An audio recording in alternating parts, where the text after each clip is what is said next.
Hier soir, un jeune homme de Monaco est sorti hier soir. Il a eu un terrible accident de la circulation. Je veux savoir pourquoi, comment. En tenue de policier et en mission, ces adolescents ont 1 heure pour trouver une réponse à leurs questions.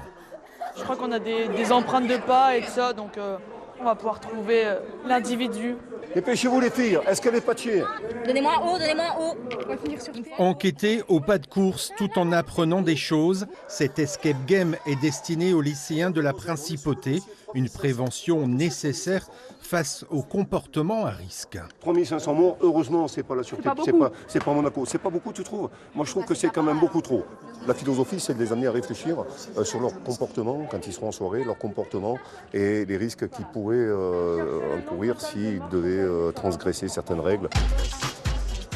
Autre atelier, autre ambiance. Ici, on aborde les dangers de la drogue, notamment en discothèque. C'est du GHB, on appelle ça la drogue du violeur. Il faut faire très attention parce que c'est dangereux. On en a déjà parlé, on m'a déjà prévenu et on m'a appris ce qu'il fallait faire et ce qu'il fallait pas faire.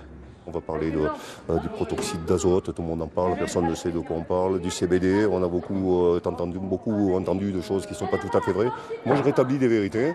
Le fléau actuel, le voici, le protoxyde d'azote. Et ici aussi à Monaco, on en fait la chasse. Alcool, drogue, pour ne pas devenir accro, il ne faut pas y toucher. C'est le message qui est passé.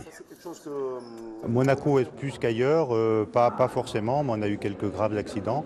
Mais de toute façon, notre devoir, c'est de faire le maximum pour prévenir.